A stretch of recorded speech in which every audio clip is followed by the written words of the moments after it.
In this week's episode of Studio Inter, we'll be discussing the wins against Atalanta and Napoli. We'll be previewing the Getafe game in the Europa League, Conte's meltdown, this week's Moggi, Frog and Moratti, and much, much more. Everything here on Studio Inter, only on SempreInter.com. Per De Vrij, c'è la torre per Messina, l'ha presa! L'ha ripresa Messina! L'ha ripresa Messina! Gol! E gol, e gol, e gol! E gol, e gol, e gol! Il Toro! Il Toro! Il Toro! Il tiro! Samir! Samir! Bambandanovic! La recupera Brozovic, andiamo in contropiede, la porta è vuota, tira, attenzione, e gol! E gol! Benvenuti, bentornati to another edition of Studio Inter. And normally, all should be fine in the world of the Nerazzurri. It should be smooth sailing. Inter got more points, got more than 80 points for the first time in a decade, equaling their legendary treble-winning season point haul. They finished second. But it wouldn't be like that. It wouldn't be, it's Inter, so it can't be smooth sailing because that's not how this club rolls. But before we get to all of that, let me introduce our panelists. SempreInter.com's intensely overworked preview writer, Mr. Mohamed Nassa. Hey guys, I'm here to calm your nerves down. It's been a fantastic season. It's great. It's all going to be even better. It's absolutely fine. Don't worry about it. This is the best time in our lives in a decade or so. Just enjoy it. You see this, Mo? There really should be like a Mo app. Whenever you're stressed out, you see your voice coming up saying, "God, it's gonna be okay. Everything's gonna be okay." Right. We're also joined by our good friend, Mr. Will Beckman. Good evening. I would just like to put it on record that what happened in the late hours of last night is in fact Mo's fault after he tweeted us to tell us how much he was looking forward to recording a happy podcast after the full time was still in Bergamo. That is so absolutely for once, true. it's not my fault. No, it's not. It's blame Mo. Right. And we're also joined by a very special guest. He is the deputy editor of the Athletics Dallas branch. He's an Inter fan. He's making his Studio Inter debut, Mr. Mike Piellucci. Welcome. Thank you, sir. Thank you guys for having me. It's actually my fault. It was going to be a chill week, and then they decided to invite me on the podcast, and just everything fell apart. Very sorry. Well, just so we can, figure out exactly how much we're supposed to blame you, I was thinking, why don't you introduce yourself? How old are you, where you live, and how did you become an Inter fan, and what's your story? Yeah, so I am. So I live in Dallas, Texas, which would make sense since I work with the Dallas branch of the Athletic. I am a sports journalist here in the United States. I've written for places like Sports Illustrated, the New York Times, The Ringer, Bleacher Report, now the Athletic. I am 33, and I've been an Inter fan since. At this point, it's over half my life, which is you don't realize how quickly the time passes. It kind of started for me. Really, the roots were in the 2002 World Cup. My best friend, got into soccer before I did, and the U.S. men's national team, not the most fun thing to follow. Certainly not in 2002. And so the World Cup's going on, and I knew I'd be excited about Italy, being Italian American myself. And I remember asking my buddy, "Hey, who are some of the guys to follow this team?" And he told me two. He said Totti and Vieri. I thought, Vieri, that sounds pretty cool. And, I saw him play and I was like, oh, okay, just, textbook Italian, central striker. And probably about a year later, I picked up Winning 11, or PES, I guess is the other alternate title of it. And just was like, all right, what team's that guy on? And it happened to be Inter's, probably his penultimate year, I think, in Inter. And Bobo left, but I stayed. And so it's, it's been about 17 years now. So I've, I was there right before things got good again. I've been here all the way through things going bad again. I would tell you that I'm here for when things are going good again, but are they ever really going that good? Do we ever really know if they're going good again? But I'm here. I'm not going anywhere. I'm stuck with this, and I'm glad to be here with you guys as we all commiserate together. I'm really happy to have you. Look, let's get right into it. I have a lot of thoughts. I've been it's gone like almost 24 hours since his epic Chernobyl-esque meltdown in every single news outlet in Italy that would have him. where he threw basically everyone under the bus. And it's funny because if you read these interviews one after one, and we published them in the order that he did them, you can see how he's getting angrier and angrier and angrier by every interview that he does. And towards the end at Sky, he's basically Mussolini off the balcony. He's fuming, and he's accusing, he's whinging about why Stephen Zhang is not in, the president is not, Inter president isn't in Italy, as if it's his choice, as if he could change the travel ban due to the pandemic, and all that stuff. But I mean, if we're going to talk about this in some sort of sane way and coherent way, then I think we got to start somewhere.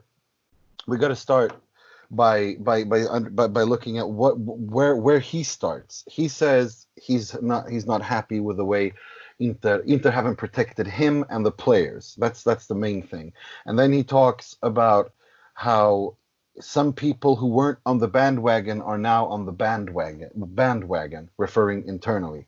He goes on to say something which completely I don't understand what the issue is here at all. Is only I know how much I fought tooth and nail to get Lukaku to arrive at Inter.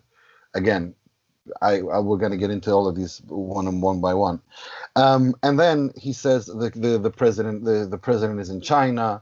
There are people here, and then he talks about Spalletti, referring to an interview with Spalletti, where Spalletti says that he doesn't talk to the media. It's Gigi Crippa, who's the chief press officer to the right of him, who he's referring to, and I guess that's an attack on him as well.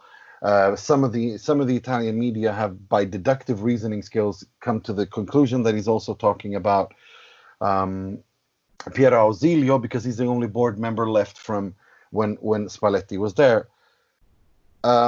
I mean, if we're going to go through all of these things and see, what he, whether or not he has a point or if he's just ranting and raving. But for me, the first thing I want to talk about is the timing of this. This is exactly why I did not want this man to come.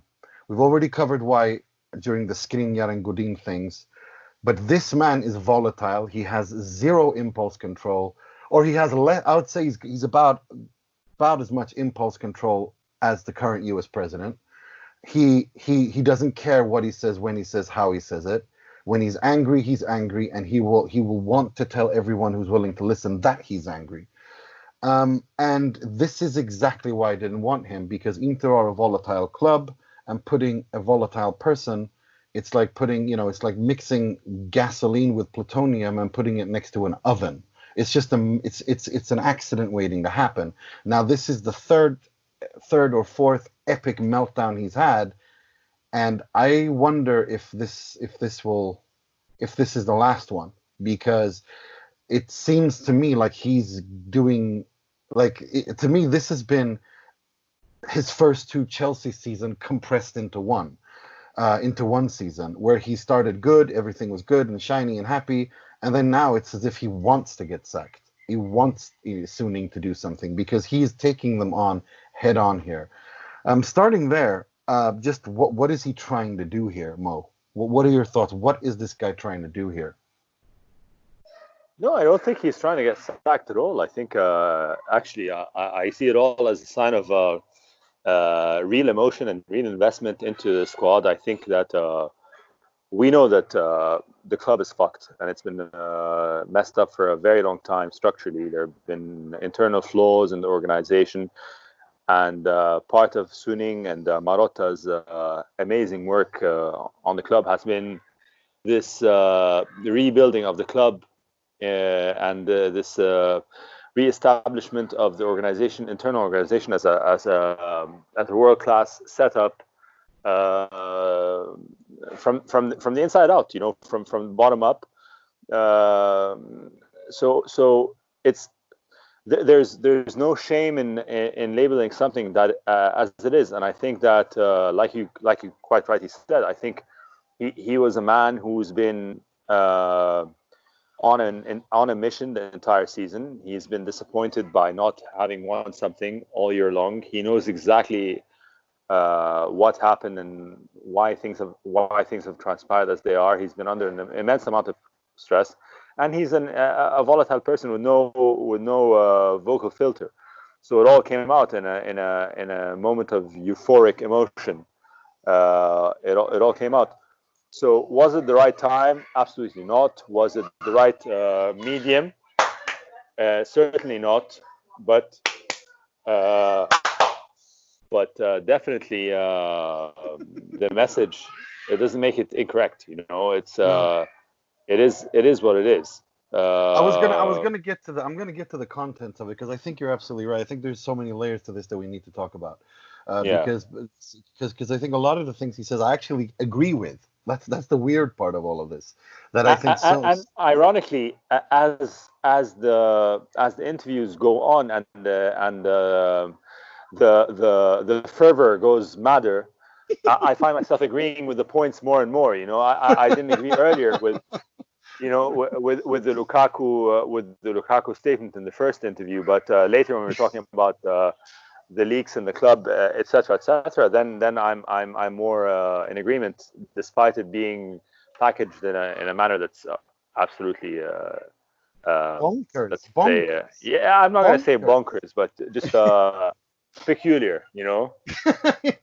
Well, I'm not as diplomatic. Peculiar. As you. Peculiar.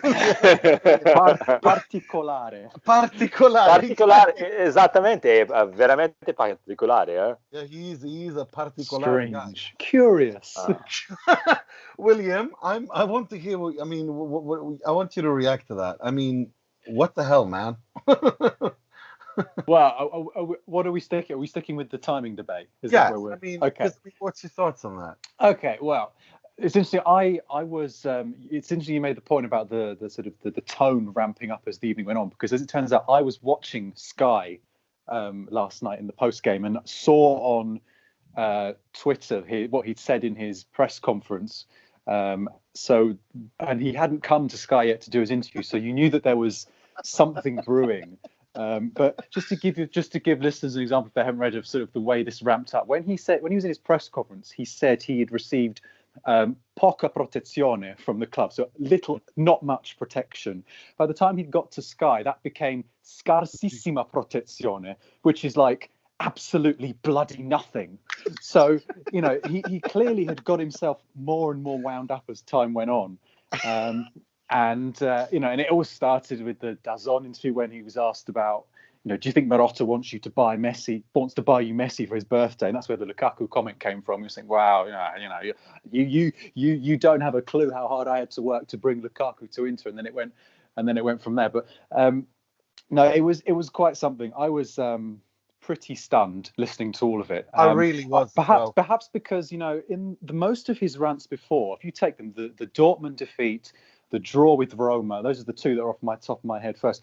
Those come after bad results where you might be in a bad mood. This was after a victory, and that, coupled with the fact that he repeated the same concepts over and over again, makes me think that this was not an emotional rant that got out of control. He came with a point to make, and he really wanted to make it clear, because he said the same things to different people without even necessarily being sort of provoked specifically on those particular subjects. And I think it's very important for us to underline what he did as well, because let's be honest, let's not, you know, add to the false narrative that has been going around. This is absolutely nothing to do, and he said so himself. This is absolutely nothing to do with the mercato. That was another thing he was clear to stress. Yeah, he was very clear. This is not about signing players. This is not about which players I want and didn't get. This isn't about things like that. This is about the club, the structure and the hierarchy of the club not protecting him, which to me is, what do you want? You know, what? Yeah, sorry, go on. So Alex isn't here. He's the other, outed MMA fan on the podcast. But you see this a lot in MMA, really, especially after a big win. And in a post-fight interview, the guy, after a strong win, the guy or the girl, especially if they'd gone through certain adversity and certain slights, albeit, seemingly minor in the eyes of the observer, but they go nuts in the post-fight interview. And I feel like it was one of those things, like Will said, because the other two outbursts came after losses where, it seemed like he was trying to vindicate the effort that was done so far or whatever. But this came like Will said, like after the undeniable, absolute, cherry on top, underlined, whatever. Like, this is it. The final point of the season, we have gotten 82 points. We finished second, emphatically beating Atalanta away in a game where Atalanta were completely outclassed.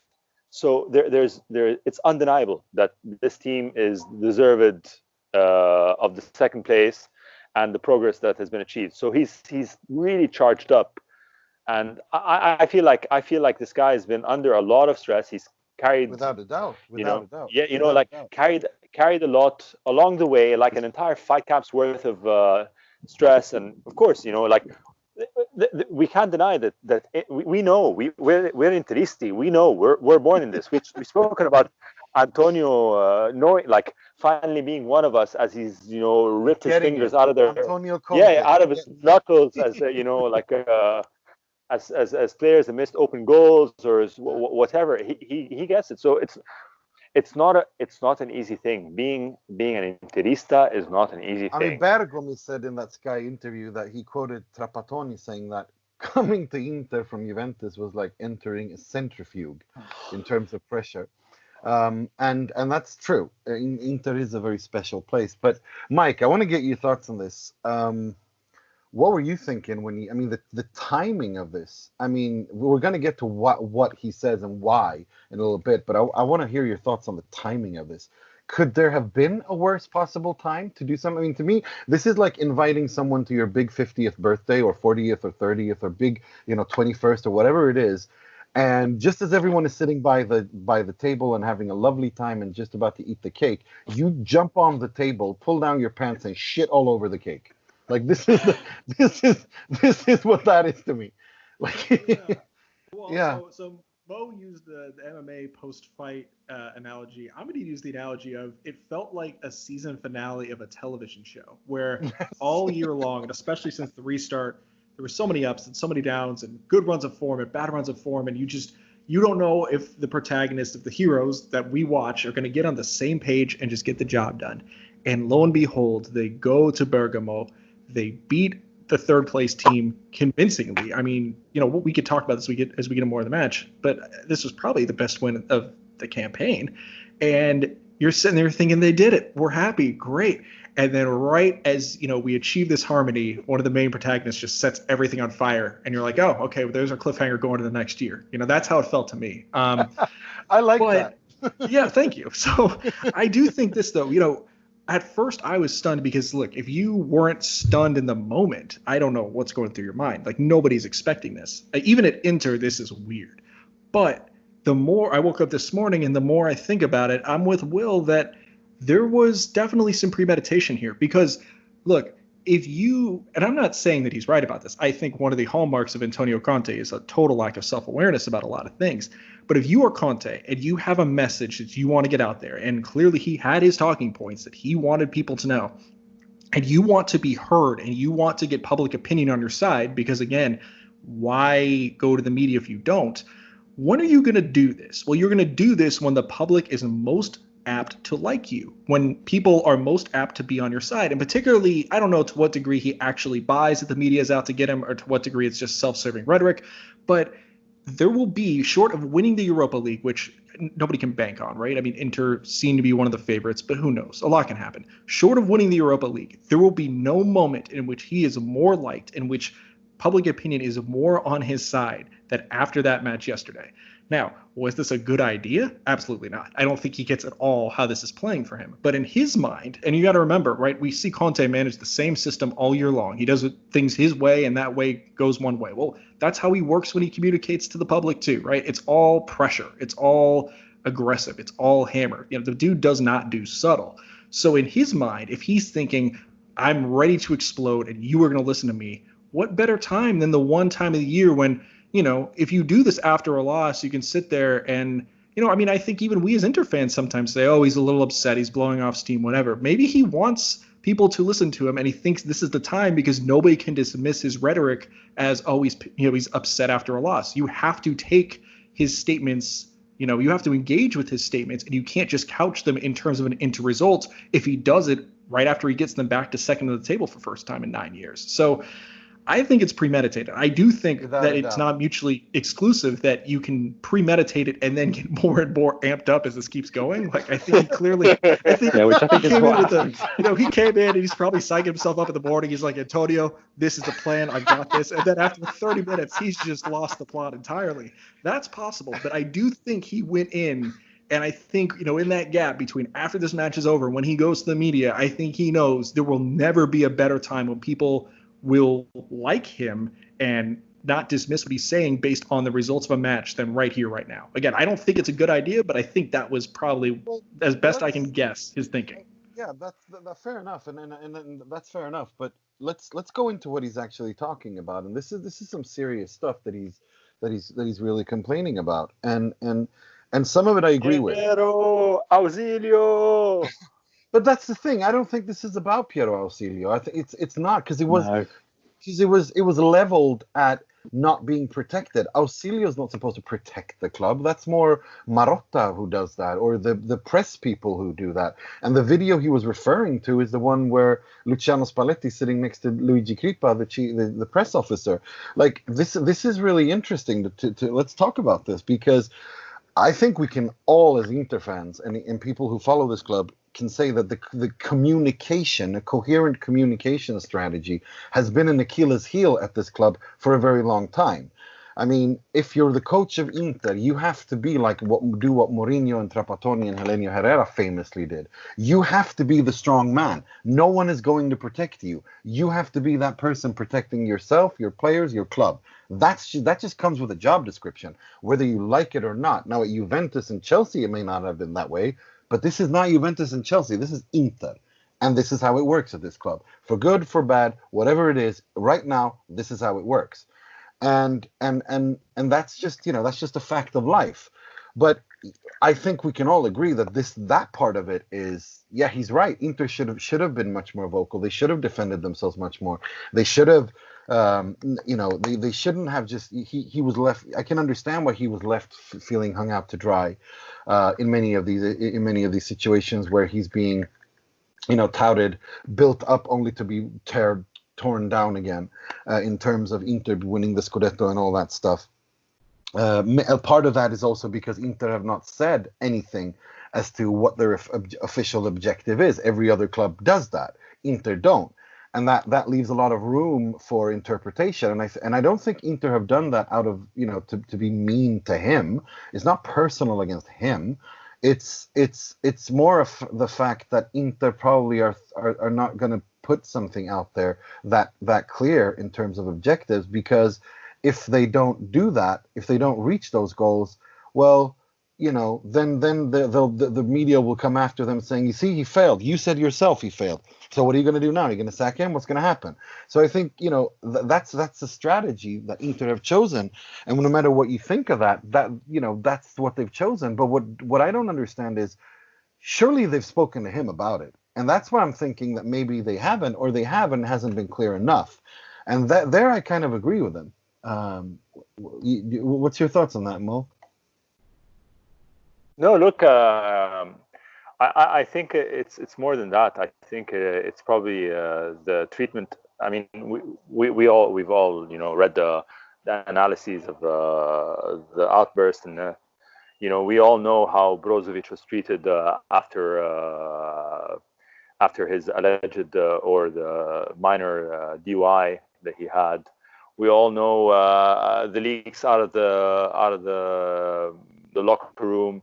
We all know. I mean, and this is something that's systemic and has happened many, many years over and over again. We know how unfairly. I mean, we here have discussed how unfair the post-lockdown schedule has been in terms of fixture list. Yeah, fixture list has been on Inter in terms of number of rest days as in front of opponents. So it's things like that and things like that it's these things in life. It happens to me all the time because I'm a bit of a Larry David, so in the sense that you like things. Like I don't mind playing by the rules as long as everyone plays by the same rules. But if someone's breaking, like if there are minor infractions about the rules and you complain about them, you're the one who seems to be petty. True. But death by 1,000 cuts, one minor infraction versus one minor infraction, and so on, and they accumulate and they pile on, and eventually it becomes an insurmountable burden. So I think this is the sort of thing, if every time you complain, oh, but the referee didn't give us 4 fouls or whatever, or oh, but the fixture list, you sound like you're petty. But eventually, if you're a person who's keeping tally, it does add up. It does add up, and it does seem like the overall balance is stacked against you, and it's a thing that you need to contend with if you want to become a real competitor on an even playing field with Juventus. So again, I'm not trying to rationalize or to apologize or whatever for the timing or the manner in which it was said, but we can't be shocked and pretend like, oh my God, what's he saying when this is the exact same sort of stuff that we've been saying all the time. He's just vocalizing what we've been saying, what we wanted to say. I agreed that the messaging and the manner and the timing was awful, in particular, with this being the best night of the decade. But look, I agree with all that, but the way that he does it, it makes him seem like a petulant child who agreed. That hasn't gotten what he wants, and he's throwing a hissy fit because it's not the first time. Remember at Juve, €100 restaurant comment, €10 euros in your pocket. At Chelsea, that madness there, like it never ends with him, and it's so sad because this is something I really want to say, because if anything we all can agree on, the guy is one of the best coaches in the world when it comes to tactical awareness, tactical preparation, tactical flexibility, getting players, building a group, building a unifying unit, a coherent group, building play. The way he's introduced young players into the fold, the way he's got this group moving in a harmonious direction. Those players, let's not kid ourselves. Those players in that locker room will die for him. There's no doubt about that, and I think that's clear. And that's one of the positive things. And I think he knows that, and that's why he's playing on it really, really hard. But the issue is, this hurts Inter because it makes Inter look like mugs. It makes them look like complete mugs, and I don't think that's a good thing. Will, you have something to say? No, I completely agree. I think that the thing that really is concerning about what he said and the way he did it yesterday was that I don't see any way in which it helps Inter, and that makes me think that he's not doing this for the best of interest of Inter. He's doing that to protect himself. Exactly. That's my thoughts as well. We've said that the timing was poor. Let's just double down on it. It's not what he said. I agree with you. I think there are concerns that are legitimate. They're concerns we've heard from managers in the past. We've heard Mourinho saying he was a lightning rod, which was the same word that Conte used yesterday. We've heard, Spalletti saying that there have been leaks out of the dressing room. So, there were two things that he was getting at. I think there are two separate strands. One of them is, you haven't protected me and I'm getting all the blame for it. I'm the one who's getting all the crap. The other one is, why are you leaking everything? Why do we not keep things internally? I think there's two different things I think that he's getting at there. And he's saying that while screaming into a camera, into a TV camera. Well, this is the thing. It's not what he said. The irony is lost. It's not what he said. It's when and where. The when is a problem because actually the season hasn't finished. This TV series, to go back to Mike's analogy, has not finished. We've got another episode yet, and it's an episode in which we could maybe achieve something great if everything goes well. So he's causing problems for the Europa League campaign at the start. And secondly, why do it in public? Clearly he's done it because he wants people to be on his side. But if you were really serious about effecting change, as opposed to just getting things off your chest and hitting back at people, you talk to the club in private. Don't wash your dirty laundry in public. What's he gained? This has created a hurricane that will beat down on Inter for the whole summer, no matter what happens. And is that really what he wants? You know, he must know that. So if he knows that that's going to happen, you know, how can he be acting in Inter's best interests? You know, does he genuinely believe that exposing the club and all the management to months and weeks of criticism and speculation from the media is going to help the club in the long term? I don't think so. You know, there's also an element of hypocrisy in what he said, because he said, you know, he was criticizing people about, you know, you have to be together on the bandwagon during the good times and the bad times. And then in the same breath, he was throwing everyone under the bus in public. So how do you marry those two things together? You know, it's to me, it's different to the previous rants, because it seemed premeditated, different. Because it was stronger in the tones, because it was less kind of calculated. And, you know, I wonder how you tie this all back up together. Well, that's where I feel as well. You know, this is broken in ways that how do you fix this? Yeah, and that's why I think this is so different to the, you know, the previous rants. There's so many questions that this opens up. You know, it's going to require a very, very strong confrontation at some point, and it can't be done in public. It has to be done behind closed doors. And the other reason that I think that this is a self-defense mechanism from Conte is, you know, it was only a month ago that we were hearing about sort of pacchetti preconfezionati. You know, and after Dortmund, he said the players from Sassuolo and Brescia. You know, so previously it was the players that were the problem, and now it's the club. So what happens if we go out in the Europa League? Do we go back to the fact that do we go back to, you know, complaints about how the squad isn't good enough for certain? Because he protected the players last night. He was on their side. Oh, he was very much on their side. He was on the side of everyone who works at the Pinatina. He said, from the warehouse workers to the kitchen staff, to the cleaners, to the medical staff, to my coaching staff, to the players, to the Primavera team, to the coach, everyone. He wanted to give them props, but he refused to go beyond anyone who works at any kind of desk, has any kind of desk job at that club. He didn't think they were worth piss, pretty much. And we should say another thing. He was given the opportunity to confirm that he was staying next season, and he didn't take it. No. So his future is a talking point. He was very much. It sounded to me like an ultimatum. You know, I'll stay, but you've got to do things a little bit differently. You've got to, you know, buck up your ideas and give me reassurances that so far I haven't had, or I'm off. You know, it would be strange for him to leave, because, you know, where else would he go? Where else is he going to stand a better chance of winning league titles in a club that's, you know, you're not Bayern or PSG or Juventus, who don't seem to be looking for managers at the moment. So, you know, it's a very good. He'd be walking away from a very strong hand, but he has done it before with Juventus. So we have to take that seriously. We do, and again, I have to say, I find it such a shame, because I think that finally now this is why I'm so disappointed on a personal level, is because I felt that it finally was clicking, it was finally working. It was this. I actually saw that this. In my head, I saw a future over the next season with this guy that could actually be successful, because of the way that, you know, all the players have adapted to him, with the exception of maybe one or two players who we'll talk about as well, Skriniar and Brozovic. But like, look, it's to me, it just seems like that's why I said what I said, that it seems like it's like, you know, the problem with threatening that you're going to quit is that sooner or later people don't care if you do, because they grow tired of it. And I wonder if we crossed that Rubicon yesterday. I really do. Mike, what do you think? Yeah, I mean, I guess I go back to, I don't know. The whole quitting thing, I don't take seriously. And if there's I'll spin this on a positive front. Because I largely agree with everything that, you know, the three of you have been saying, but I'll say this. If there is anybody who is not surprised, and if there's anybody who knows how to handle this, it's Beppe Marotta, right?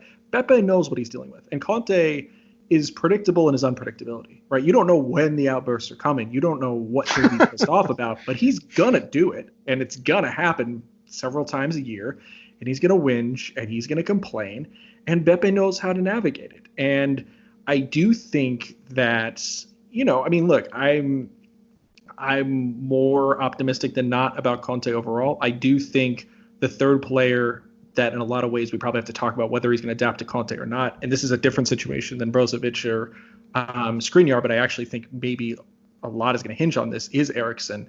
And I guess we'll get to that when we start talking transfer market stuff. But, you know, by and large, look, Marotta knows to expect something like this. And I'm sure Moratti is going to figure. Oh my God! Breaking news: Antonio Conte is likely to leave Inter at the end of the season, according to Sky Italia. Max Allegri.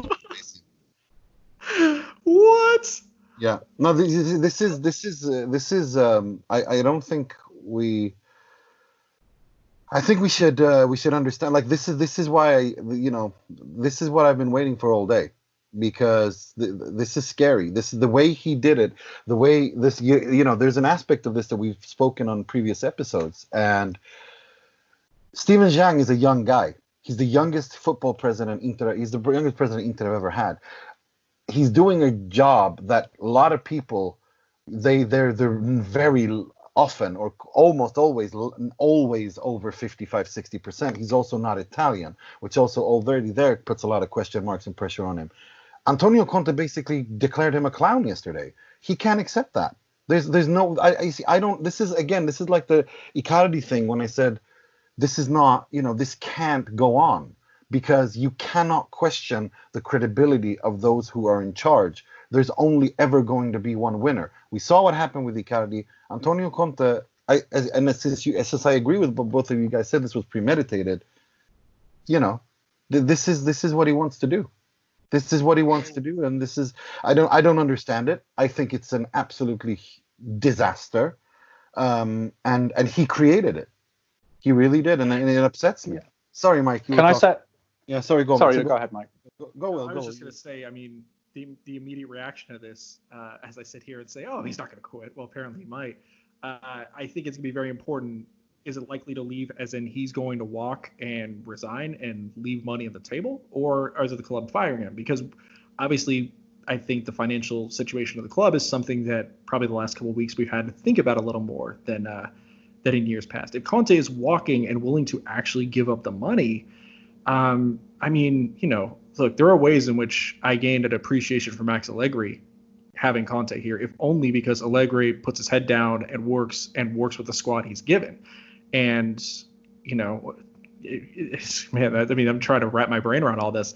I guess, now to me, if he's actually going to walk, if he walks and they replace him with Allegri, look, everything I just said about how Beppe knows Conte, well, Beppe knows Allegri too. And so if that's the closest thing you're going to have as a proven commodity to replace the other, I guess, devil that then I think that can work. It's just a matter of, is this a situation where Conte is fed up and walks, or is this a situation where Steven Zhang fires him and then we're worrying about how they're going to pay off the rest of that money and then what happens to the rest of the squad and who gets sold and who doesn't, because then that creates a headache that I worry a lot more about than if it's just Conte's fed up, Conte walks, the guy who cleaned up his mess at Juve and is a lot more adaptable and complains less comes in, because at a certain point, the talent quotient of this club keeps growing and will continue to keep growing, that a flexible manager like Allegri, I don't worry about being able to win at some point with this. But there's just so much we have to find out.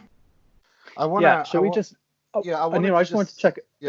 Should we just make it clear that, it's not like official that Conte is leaving? I'm just having No. Presumably you're looking at this piece from Matteo Barzaghi on. No, I'm not. What are you looking at? Because I haven't seen anything that says breaking news. I'm looking at Francesco Porzio, who works for Di Marzio, who works as a content editor at OneFootball, who tweeted out that Antonio Conte likely to leave Inter Milan at the end of the season, according to Sky Italia.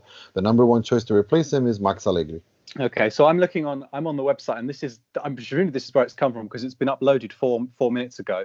It's not a breaking news story. It's it's sort of an overall summary of what's going on, and which it does say. It starts with the breakdown in the relationship will be difficult to put back together.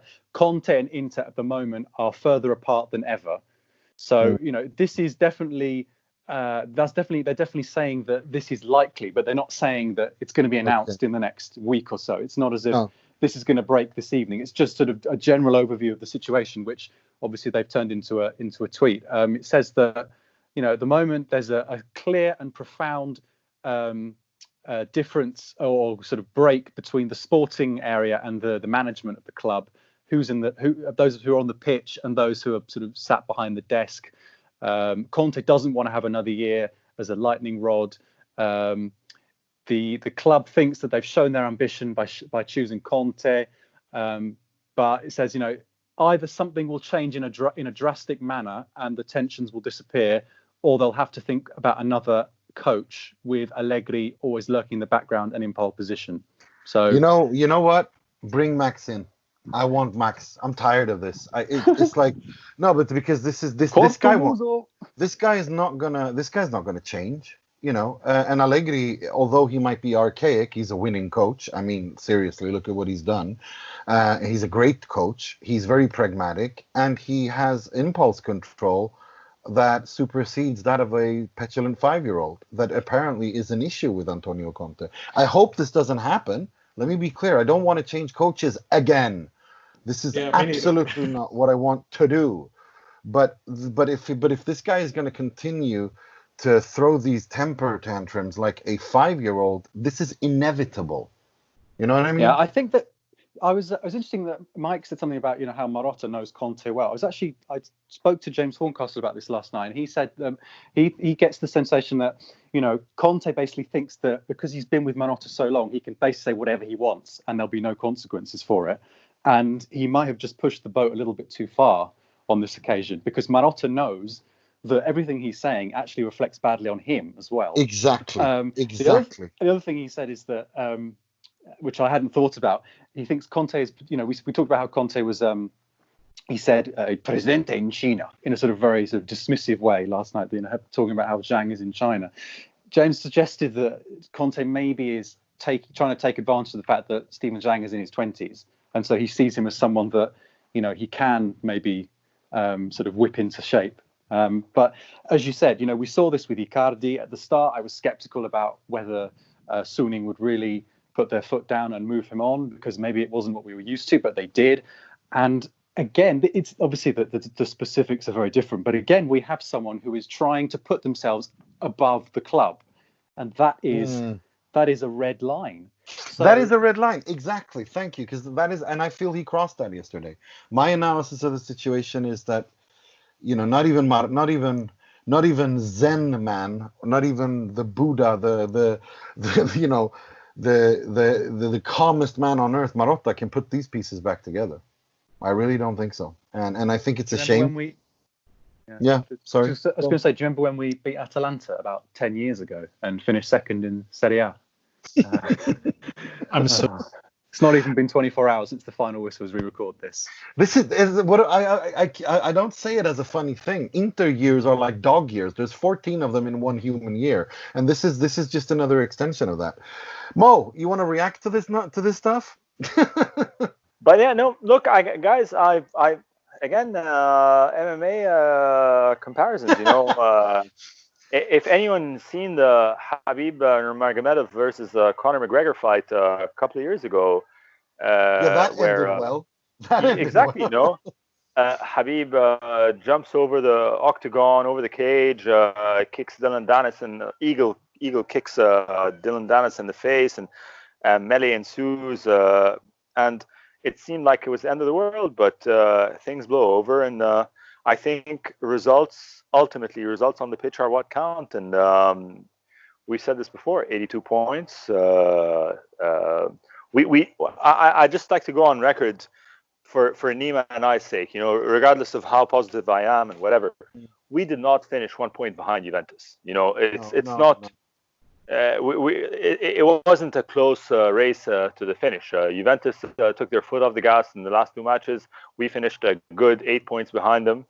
But that said, we did finish less than 10 points behind the leaders.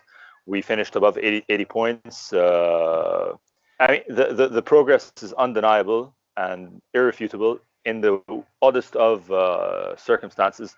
And I think that's what remains. I think tempers flare up. Anybody who's been married will know that they're very frequently things that seem like they're points of no return when said are easy to come back to if we all are on the same page. So I think the important point here is to understand what's in Conte's mindset, what's in Moratti and Zhang's mindset.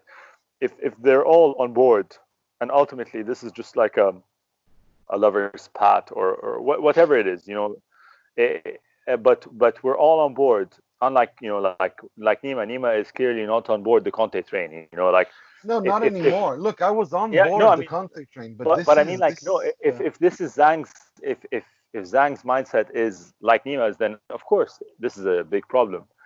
But if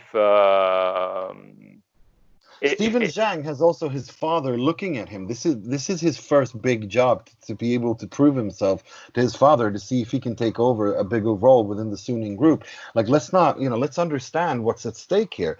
When he makes exactly Yeah. exactly that's what I mean. At the end of the day, what does anyone have to look back and report on this season? It's not 45-minute press interaction from an Inter perspective. What are the record books going to talk about? They're going to talk about Inter finishing 82 points, best defense, second best attack, 1 point behind Juventus. Please don't do this. I just hear his voice and it's too soon. But it's the truth. It's the truth. I know it's the truth. So, absolutely. And it's undeniable. So if this is what history is going to record of this season, and this is what matters, and this is what progress really is, then everything else is marginal, is a distraction. Let the man have his meltdown. Let him whine and complain, and we're gonna behind closed doors make peace with him and treat him for what he is, ensuring that we've invested so much money in a team in his shape, in his own in his own mold, to make sure that they continue progressing forward. And I mean, I think it's very premature to talk of someone like Allegri or whatever, but I think it's the rational choice. It's the only rational. If Conte was to be replaced with anyone, as the experiment has shown at Juventus, both as a person, because Allegri is calm. No. I think he's Allegri, a company man. Yeah, he's a company That's man. why Juventus got him, wasn't it? Yeah, because he would not that he's someone you can walk over, but someone who is happy to make concessions and doesn't make huge demands in terms of how the club is run. He just gets on with his business. Not only that, I think he's the most underrated Italian tactician of the last decade. Like, absolutely. I love how we're just talking Allegri up in case he gets appointed next week. I'm not at all.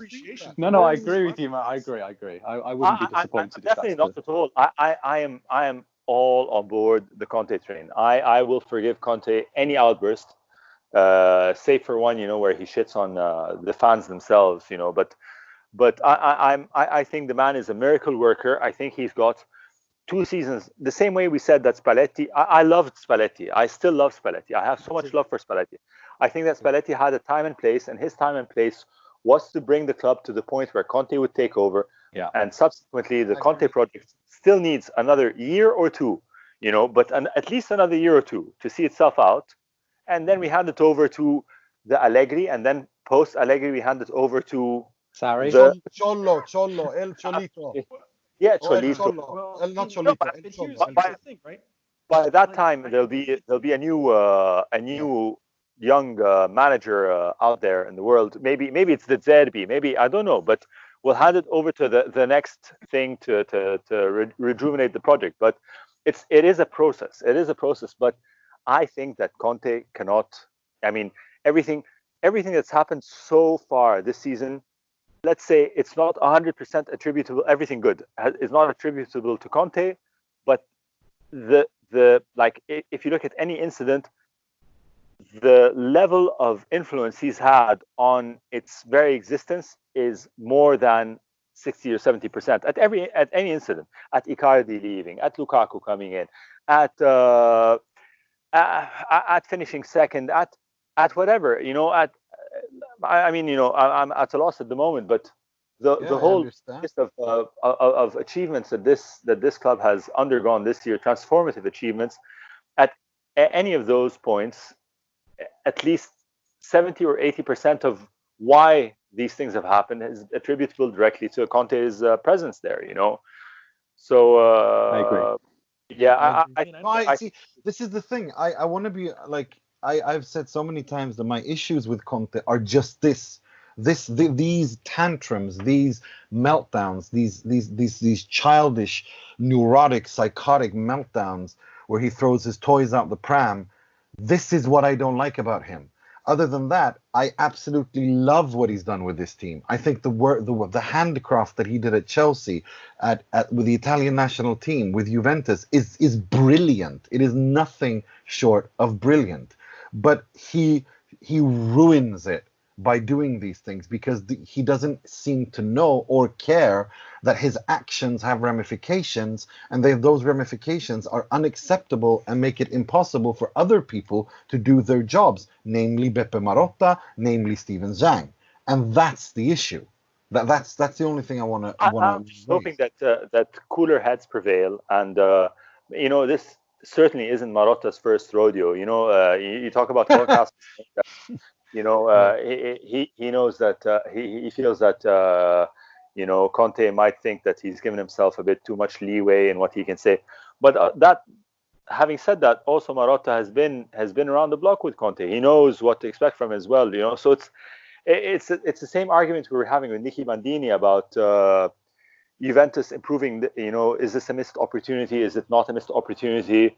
Juventus are going to improve, but also Inter are going to improve. So things are fluid and things change. The important thing is what is the essence? What is the root of what we're talking about? The root is this is a project and it's going well. And if there are things around the project, the noise around the project, distractions, and this guy who's been understandably and understandably and empathetically, sympathetically under a lot of stress the entire season. This is his pressure relief valve. Let him have his 45 minutes. Let him have it, and we're gonna work it out. But I think this is how, if I were in Marotta space or I was in Zhang space, this is how I would approach it. It's not to say that I would walk in the office tomorrow and slap Conte on the bum and tell him, Antonio, great interviews last night. What a great season. Of course there's going to be there needs to be behind closed doors, some sort of they need to talk. They need to talk. But again, and not on television. Yeah. Yes, not on TV. But maybe this is like the Machiavellian guy in me thinks maybe this is premeditated. Maybe this is a Marotta, a Conte. Marotta Conte pact. Maybe this is Marotta is trying to revolutionize something in the club, and it's done in conjunction with Conte, and go out and do this and that, and this is how we're going to be able to fire X, Y, and Z from the hierarchy of the club, because these guys are cancers. But I don't believe that. Not for a second do I not think that Conte is not fully bought into this project. We've seen this man gnaw at his knuckles. We've seen this man almost. I agree with that. His seat. We know what this project, whether it's Inter or not, but he is, for me personally, he's invested into this project. Heart and soul. Yeah. Heart and soul. There's no I don't doubt the guy's passion or the guy's commitment. I doubt what I'm talking about is the way he handles it, and he seems completely he seems to lack he has a complete lack of self-awareness, which is crazy. It's perfect. And it's normal. It's not normal, man. When you do this, you create issues for everyone else, and Inter is not Juve. Juve can weather the storm. I'll tell you what, for you and I, Nima. Go. Sorry, yeah. For you and I, this is the last. Sorry, I've been hogging the mic, but for you and I, and almost a lot of I can't speak for Mike and Will, but possibly at them as well. Mourinho is God. There is no better manager. He is the gold standard of management. But to a Manchester United fan, the man is an incompetent, whingy, whining, SOB. So it all depends on the perspective. You know what I mean? He didn't do much different from what he did at United than Inter in terms of communication, Mourinho. I think Mourinho, in a lot of ways, and the worry with Conte is that Mourinho sort of became almost a pastiche of himself over time, where it became 4-2-3-1 all the time, and sort of the aggressions of the games he played in the media started turning against his own players. The way he managed a room at Inter compared to how many people alienated at United, and now it's starting to happen at Tottenham with a guy like Ndombele after he just got there. To me, Mourinho sort of just fell into his old habits and then magnified them to the extreme. And I think that is the worry with Conte at some point is, at what point do we worry, does Conte, the bad, start to outweigh the good? And I don't think we're there yet. But at a certain point, Mourinho stopped being able to control his impulses. Exactly. And he stopped being able to be flexible. And do we get to that point with Conte? Because I agree with everything you're saying, Mo, about this is supposed to be a project. And I do think Conte went into this thinking that. But I worry about, the thing we haven't talked about yet, besides the self-awareness or the lack thereof, or the anger, is just patience.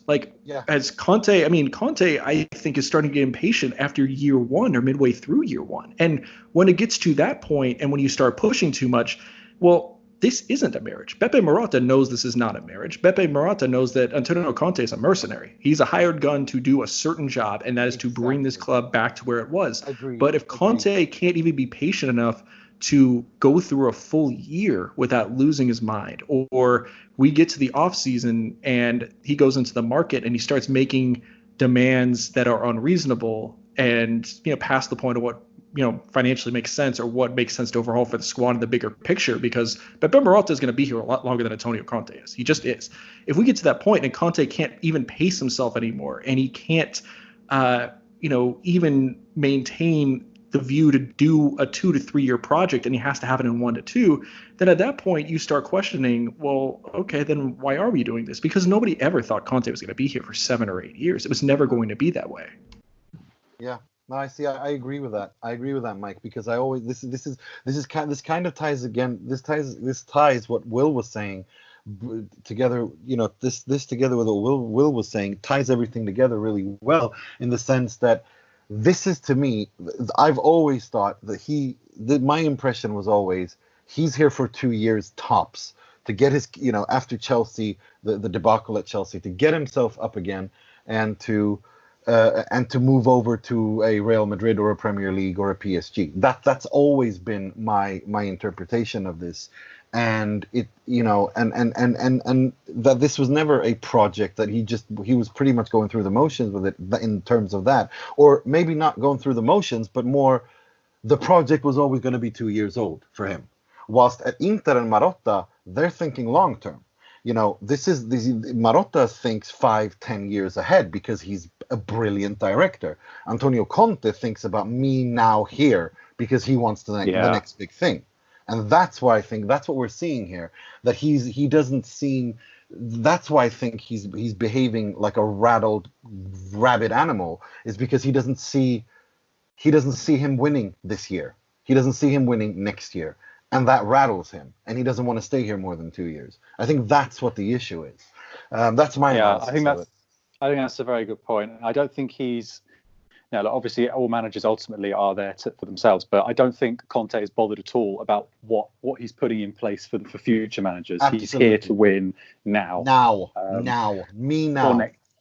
So at most next year, if he stays, which again, we cannot say with any certainty. No, we can't. And then this is another thing. I mean, again, we all kind of agree on what the stuff he says, that it hasn't been working for a long time. But this is, again, premeditated and timing. This is stupid. I mean, what on earth was he expect? It doesn't help. But I'm thinking, either he's really, really that delusional that he thinks that he can get away with it. I don't buy into that. Or it's just the fact that I really don't think he can't be that delusional. He's 51 years old, for crying out loud. I guess of course he can be, but I mean I just don't get it. How can you be this delusional? It doesn't make sense. Yeah, that's what I think. That's what makes me think that if he's not decided that he wants to leave, he's certainly waiting to be given reason to stay, if that makes sense. But there was a moment in that Sky interview where he said, he used the past tense when he was talking about, he said something like, it's been good to work with these people at Appiano, and then he sort of changed it. When it is good to work with these people at Piano. Now, I don't know. He could just been preferring But to not only this season. But but not only that. I don't he said another thing. He said another thing for the first time when inadvertently talking about Calciopoli, when he was asked about when he was asked about Inter having won, the treble winning season, and he goes, that was a team that had won 3 Scudettos before that. Not that 4. Not 4, or that's intentional. That's not. I did see that about half an hour before we came on. Actually, that was You see that again. I think like exactly what my gut feeling told me. This guy wants to do a Chelsea redux, get himself sacked, and then sue the club if he doesn't get paid. Pretty much that's where I am with this, and I find it so sad because I was just buying into it. I was actually looking. For me, I was seeing light at the end of the tunnel. Turns out it was a nuclear missile coming at me, and not not light at the end of the tunnel. Yeah, sorry. And you do think there have been problems this year. He's made mistakes, but you look at the way the league ended. You look at how the state of play in the league is, and you think what could be done next season with a few more signings and a bit of harmony. And you think, are we even going to get that far? It's really disappointing because we've been on here for an hour now and we haven't even spoken about how brilliantly we played in these last 2 games. We haven't spoken about the Europa League. Exactly. That's the paradox. Conte needs saving from himself sometimes because his gripe in that interview yesterday was, my work hasn't been recognised. Well, we haven't had a chance to talk about his work for the last hour because you burnt the house down on us. Exactly, you just burnt the house down. It's kind of hard to admire how well you've how nice of a kitchen you've built when you just torched the place to the ground. I mean, it's just.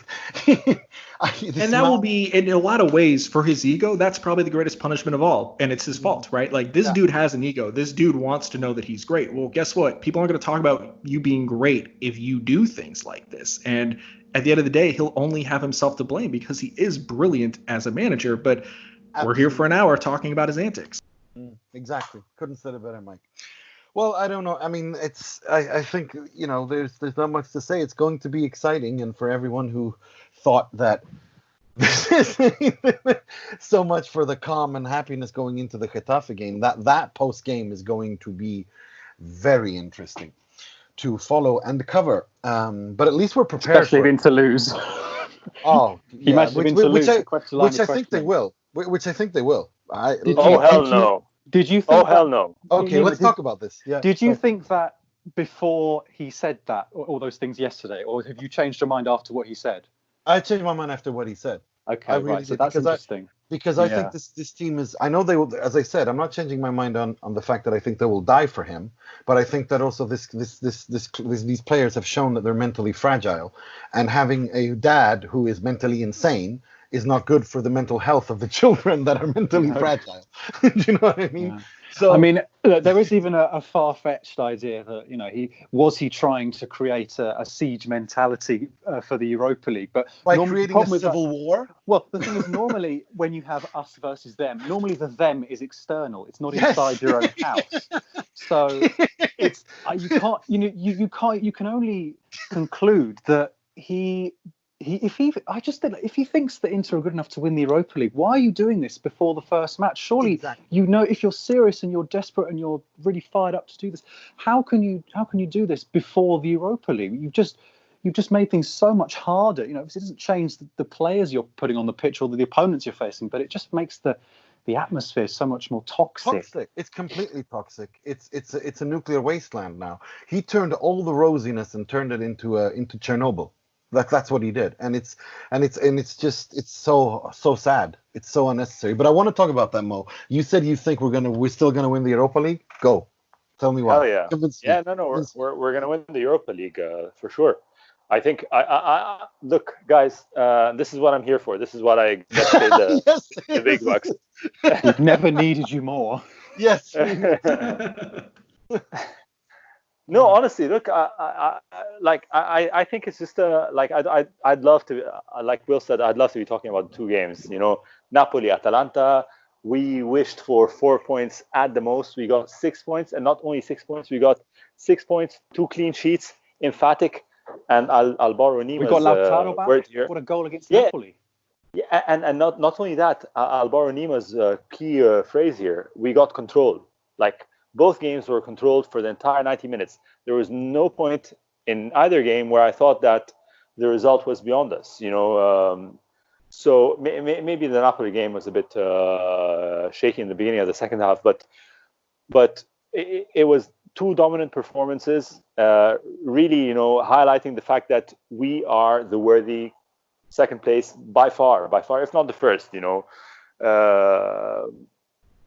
So I think, looking forward onto the Europa League, I think this is just an interview. I'm pretty sure things have, like, there have been 24 hours that have transpired since the interview last night.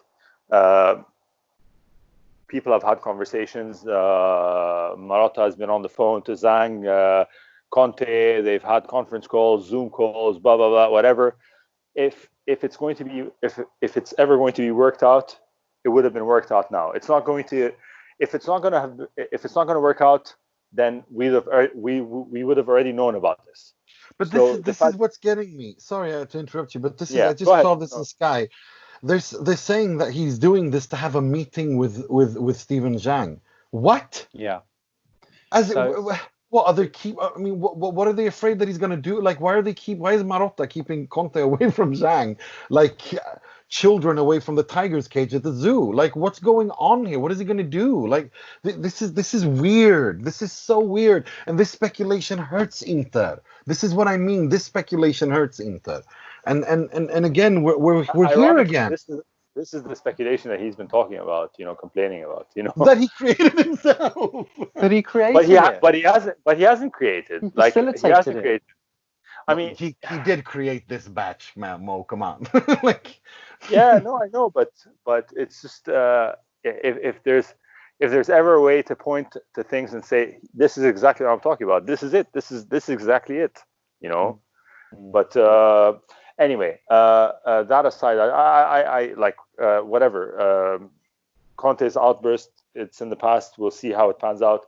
I think this team is by far the strongest. Having looked at all the other teams, we're definitely going to beat Getafe at this point in time. Yeah, no, I mean, footballing, from a footballing perspective, there's no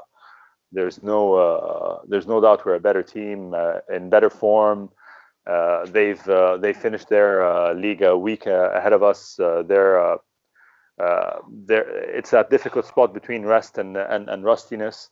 We're resting. We're getting the biggest rest that we've had in a long time, so it's going to feel like a long holiday.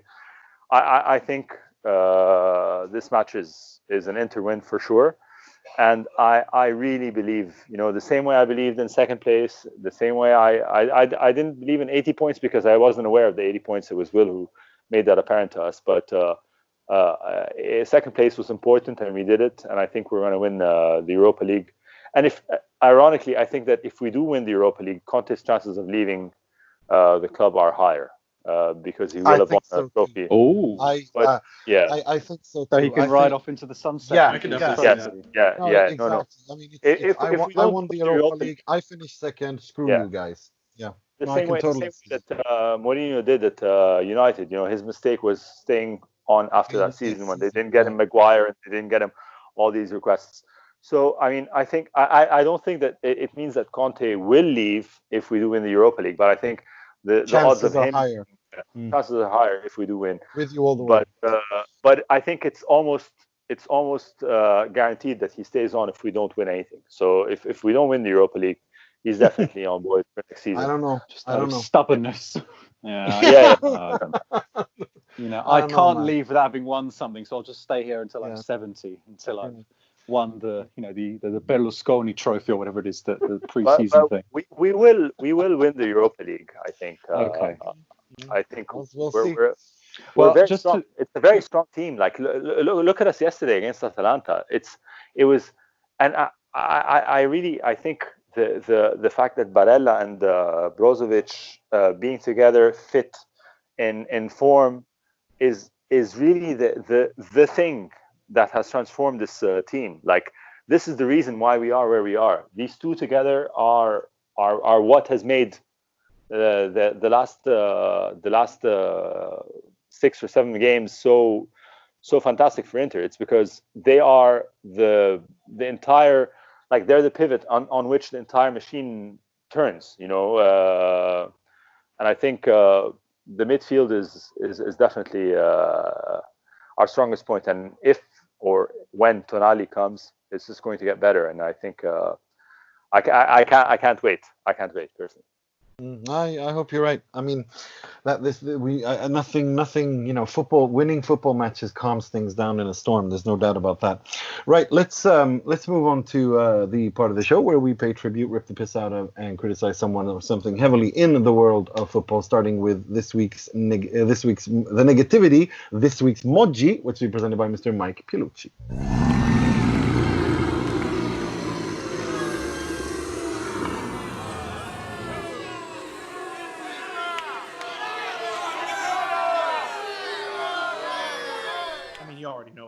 Right? we're not going to go too far because we've already done this for a while. I will say the only thing to add is just if he actually stays. And for the record, the Moji of the week is our dear captain Antonio Conte, because dude, chill the hell out.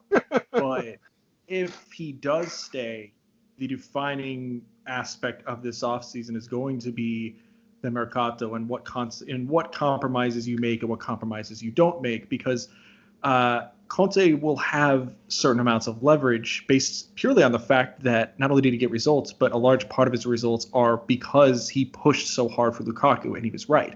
Mourinho going into year 2, he pushed very hard for, he wanted wingers. And he got Mancini and he got Ricky Quaresma, and it was a disaster. And so that made it a lot easier for the club to tell him when he wanted Deco as his trequartista, no, you're going to watch Schneider and you're going to be happy with that.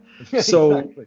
Conte is going to have some leverage if he does stick around, but it's going to be fascinating. Why it's going to be hard to move on from this just for the sake of moving on is when he keeps having these outbursts. If you are Beppe and you know that you have to build a team that lasts beyond Conte, and you don't even know if Conte is making it through year 1, let alone through year 2, how much are you really going to give him what he wants when there are going to be moments where he has to, oblige Conte? A perfect example, I don't think we're going to have time to get into the whole Ndombele thing now after what's happened, but, this idea that if Conte wants to spend on a physical young midfielder, actually I don't think that's very crazy if the whole point of it is to support Christian Eriksen, because this is another conversation for another time, but while the rest of this year I don't mind him doing triage and playing Brozovic and playing Barella together, I do think that in the bigger picture, he has decided he can't use Brozovic with Eriksen. And make no mistake, the path to this club taking the next level and getting to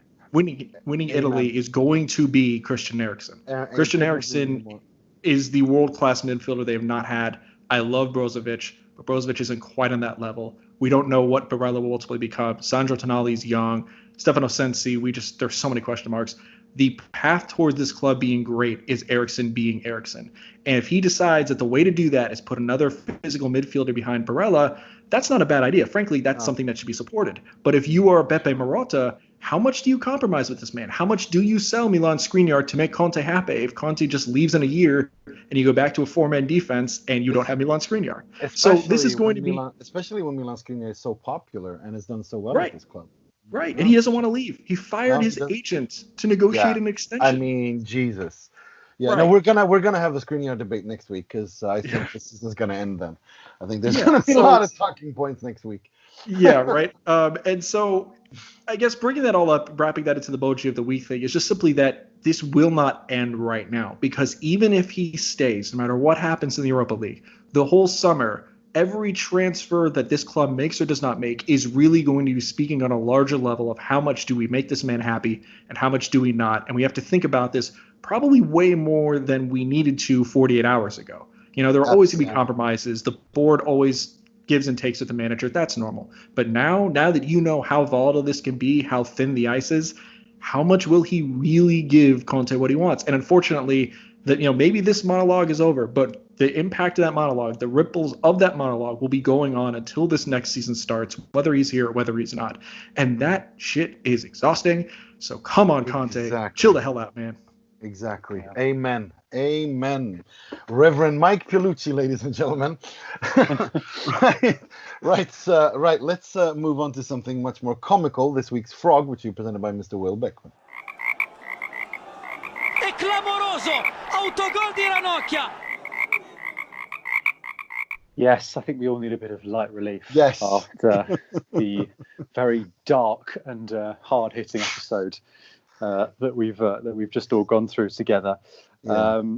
By the way, Getafe have played 11 games since football resumed. They've picked up 8 points and scored 6 goals. So I just wanted to tack that on to. So I think they're not in form at all. So I just wanted to add that on to our Europa League chat. So we should definitely beat them. But the frog of this week is Marco Tardelli, who once upon a time managed Inter in the dark and distant 2001, him of the 6-0 derby fame. And he was shown up a little bit on television at the start of this week when Juventus picked up their 9th straight league title. There was a show on Rai Sport, which is the main sort of TV channel in Italy, about Massimo Moratti's comments. He said at the start of the week, if I was Agnelli, I wouldn't necessarily be proud of having the number 38 up in lights in my club because we know what happened, and I think he said they're a bit distracted in Turin, whoever made that sign that said 38, because it should really be 36. So they were discussing these comments, and Tardelli sort of said, I think it's maybe about time that we stopped criticising Juventus for this number of Scudetto chat, which obviously comes up every year. He said, everyone decides to put what they want. It's my stadium, it's my house. If I think I've won 38, I'm going to put 38. And this set him up for a fantastic response from Gianfranco Teotino, who's a journalist who writes for Messaggero and appears on Sky Sports a lot.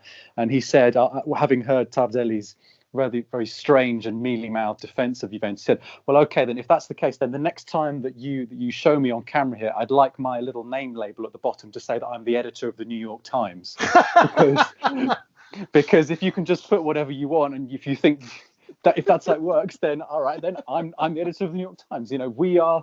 We are king and queen of Italy, Nima. Yes, we can say whatever we want. Why not? So, yeah. Why let reality destroy what we want to be?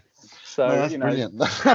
It was just such a quick response, and he didn't really have an answer. So it was just a great, brilliant. If we're going to rip the piss out of someone. And by the way, this actually led to one of the sort of the Inter aggregation sites. They brought up some old comments that Javier Zanetti made in his autobiography about Tardelli, sort of just telling us how bad he was at managing. He said, with all honesty, without any rancor or bad feelings, I'll just say that Marco Tardelli was the worst in every sense, as a coach and as a man.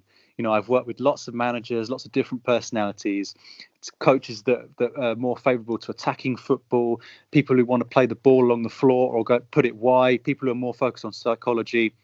Tardelli is crap. Right, he was crap at Inter, to be fair. Right, let's move on to something much more positive. This week's Moratti, which is presented by Mr. Mohamed Nasser. He works a lot, he's intelligent, and he surprises people sometimes with his ideas. Not easy to find one person of this qualities. I mean, look, you're really setting me up here. The last Moratti of the season. No, it's not. It's not the lot. Where are you going next week? Yeah. We're going to the last Moratti of the Serie A season. Exactly. You're not going anywhere, sir. You're not going. No, I'm not. You've never been a more precious commodity to this podcast. But really, I think I have so much joy and love. Yesterday, I logged off right after the final whistle. I went out with my wife, my sister-in-law, and my brother-in-law. We went out for drinks. Good choice. I came back home, decided completely elated. A few glasses of wine later, just let me look at the wonderful world of Twitter just to see how great Interisti are feeling around. I find a voice note from Nima on our WhatsApp group. What is wrong with this man? Yeah. That was great. That was all we heard from Nino last night. He left a 3-second voice note in our WhatsApp chat, which simply said, "What the F is this man's problem?"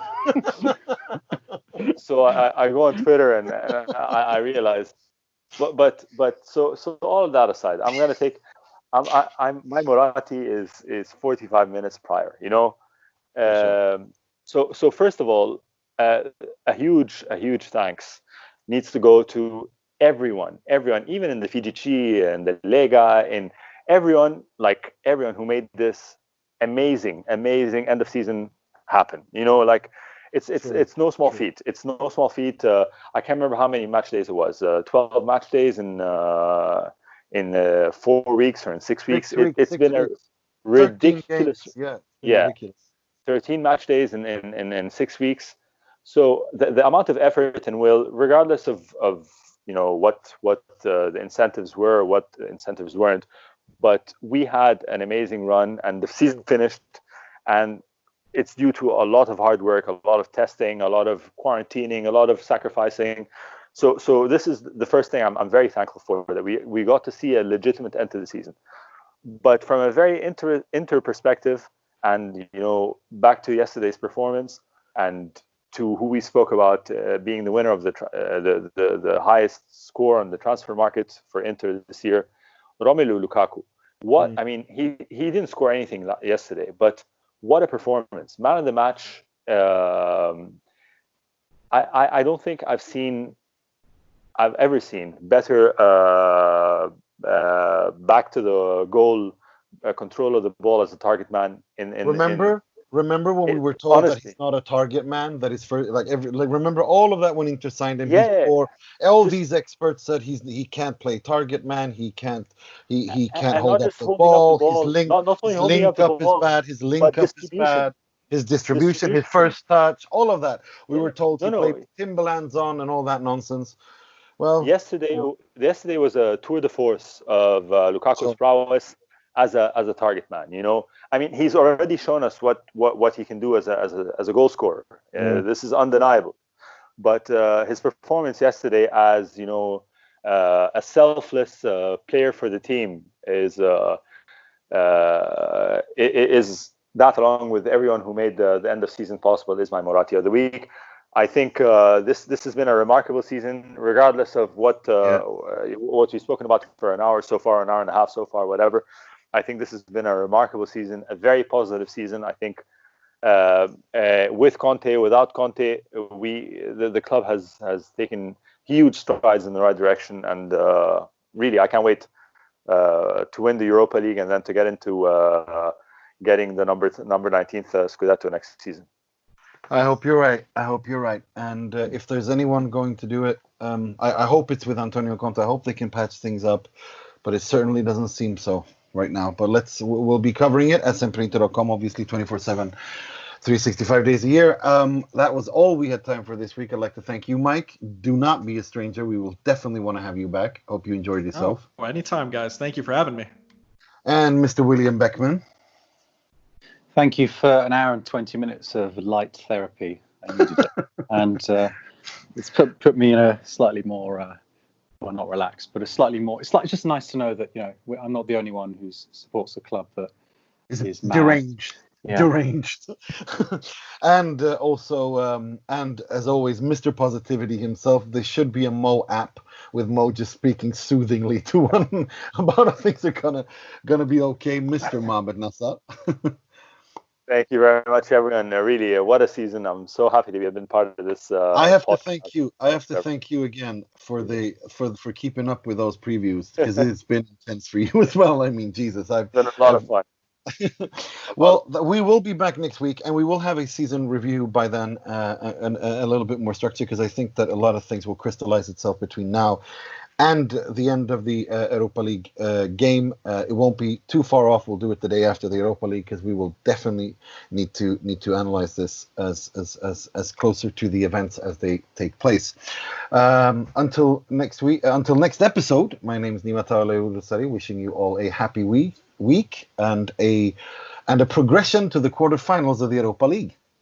And sempre e solo Forza Inter.